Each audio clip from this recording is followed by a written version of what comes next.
So I'm Christine Corbett, and I'm a software developer, an entrepreneur, and a lifelong student, as you heard a little bit about in my introduction. And I'm going to talk to you today about one of my favorite projects, Circle of Six. And it's my favorite project, one of my favorite projects, because it is addressing a fundamental and very important issue in our society using technology that is typically a taboo subject. And that is the subject of sexual violence. Now, in the US, I'm giving United States statistics here, 1 in 5 US college age, that is what we might call university age women, experience some form of sexual assault during college. And that's shocking and horrendous. And we might think that here in Switzerland, I've been living here for about 5 years now, and I typically feel safer. I feel like Switzerland is a more advanced society, that we have things figured out here. And in many respects, there are fewer crimes here in Switzerland than other places in the world. Unfortunately, this is not so with sexual assault and sexual violence. 1 in 5 Swiss women report experiencing some form of abuse in their relationship, and this problem extends to youth as well, which is why I'm so happy to be in a room with so many young people and parents and educators. A recent study by the UBS Optimus Foundation found that 15% of students, exactly the age of those in the room, report having experienced sexual assault with physical contact in surveys. So it's a problem worldwide. It's also a problem here. And it's a problem that we can, as communities, talk about and start to address. And that's why I'm really here today. So my team and myself, I'm a computer programmer. My team consists of a designer and an educator who has made this really her lifelong work in addressing these issues.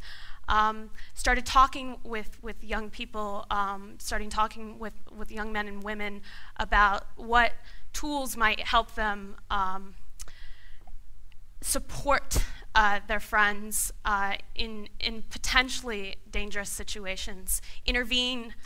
Perhaps they see a friend of theirs, a guy who's obviously way too drunk, talking to a girl, extracting him from the situation. A woman getting out of a situation she might have uncomfortable feelings with.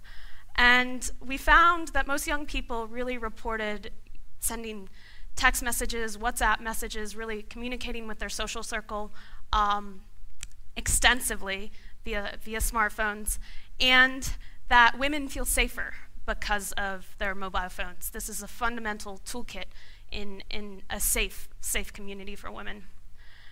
So on kind of the contrary side, some young people have been using this to promote what is called rape culture.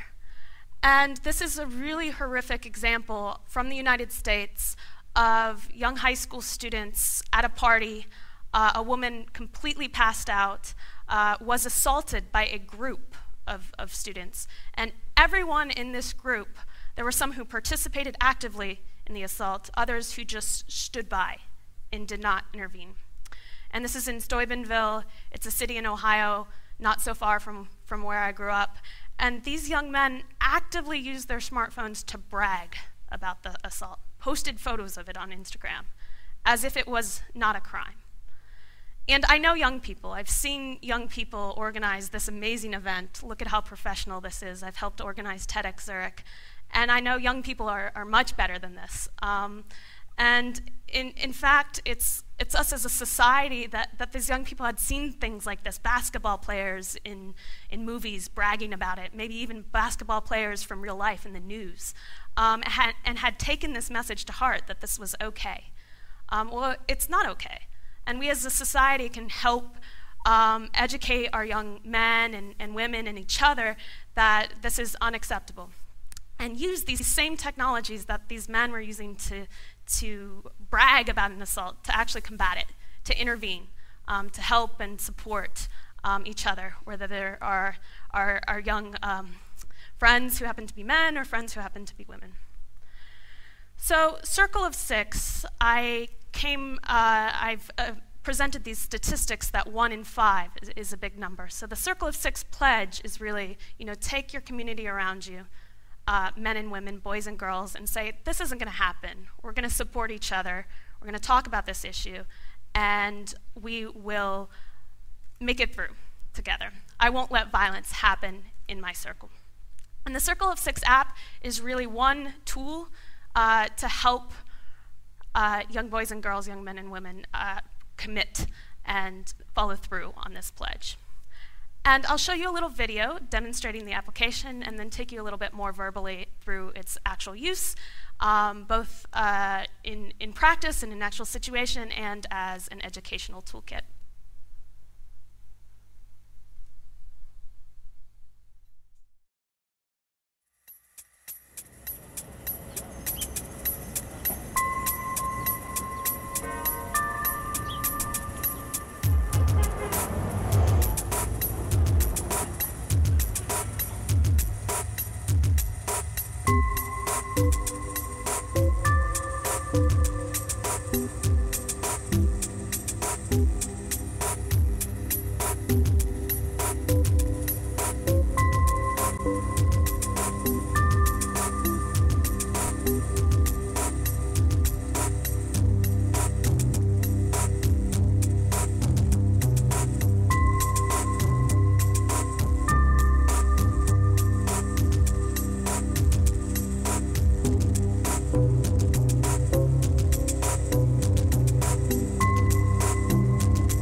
So thanks so much for showing that video, and I'll just give you a little bit more of a verbal and an informal introduction to the thought process behind the app.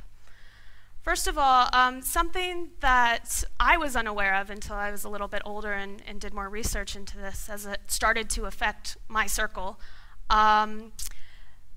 These issues often come into play with people that young women already know. They may be friends, acquaintances, boyfriends.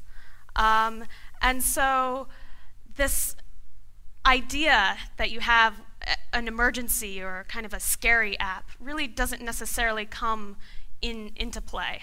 Often lines are blurry, women want to reach out when they are unsure about a situation.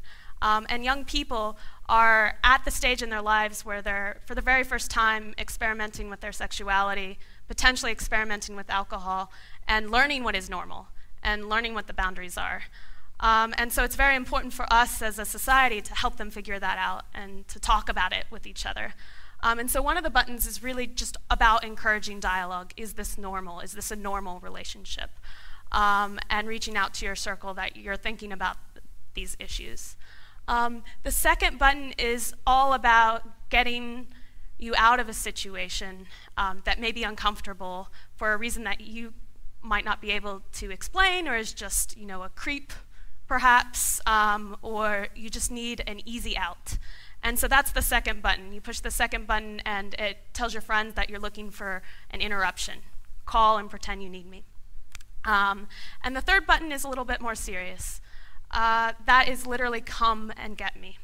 And especially when alcohol comes into play, or potentially some of these assaults are using date rape drugs. If a woman feels she's been drugged or may be unable to get herself safely home, she can push this button and alert her circle with her location that she's in trouble, and particularly this kind of trouble.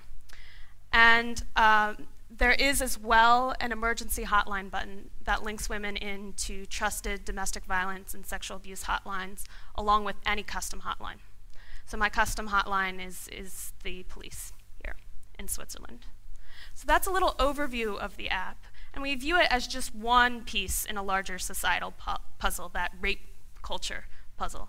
And that piece really helps people discuss the issue and start to address it and look out for their circle. Our team, as I mentioned, design, technology, education, that really has come into play with the design of this application in terms of what we decided to do with the app. You may notice it looks more like a game than anything else.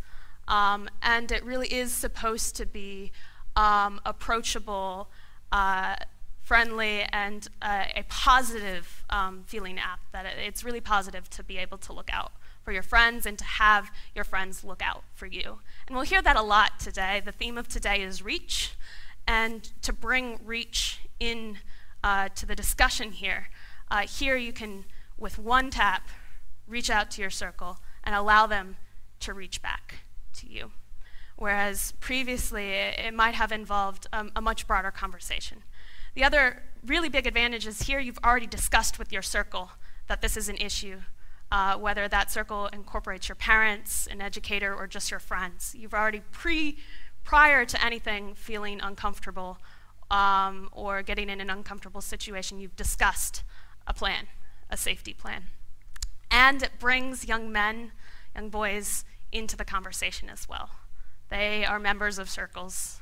They are part of preventing the problem and the integral part. Our educational toolkit has been deployed by educators at both the high school and the university level. Really using this, I may be one of the first people on stage to talk to some of the young people here about sexual assault. Hopefully they've heard that this is an issue before. They may not have realized how prevalent it is also here in Switzerland. So I think the more tools we have to discuss this really openly, the better chance we have as a society to address the problem head on. We've had a super global impact, which has been fantastic. We started out as the winner of a White House challenge spearheaded by the US Vice President. The very next day I was on the phone with him. It was an amazing experience. And just some career advice. I know there are a lot of young people here in the room. I'm a software engineer, and sometimes you think the concept in the media about a software engineer is that they're behind a computer, and I do that a lot. But a lot of my work is interacting with people and really addressing fundamentally human problems. I'm in meetings a lot. I'm discussing with students, with my team, etc. So it is one part, again, of a career that can have a very global impact. Today with technology, you can address so many social problems that were much difficult to do before, and as a technologist you can have a fundamental impact on those. So I would encourage everyone here to consider a career in software engineering or design or education or any of these important areas that can help to address these fundamental problems. It's more of an aside note, but so we've also had, this is a Indian Bollywood star, John Abraham. We saw that about 20% of our downloads were coming from India. So we really wanted to make the resources available to people. Most of them were from New Delhi. There have been several very horrific cases coming from that region, and we really wanted to support them on the ground. And so here's an example of a localization in New Delhi. We're looking at expanding elsewhere. It involves a lot of conversation. It's not just changing the app's language, it's also partnering with hotlines and considering the culture. The culture here in Switzerland at university is very different to that in the United States. Even the gymnasium or Hochschule or whatever culture, everything is quite different. So the solutions will be different. But we've seen the concept, the supporting community, really resonate. And I think that this extends to many other areas of our life. So I'm very happy to have been able to make some small impact on this very, very big problem. And I hope you take one thing away from today, and what I brought to you is that you can talk about this taboo subject You can support people who report assaults in your life. We've seen the statistics. It is very, very brave of people to come forward and talk about their experiences. And you can, as a community, really support each other and prevent violence from happening by taking that Circle of Six pledge. I won't let violence happen in my circle. Thank you very much.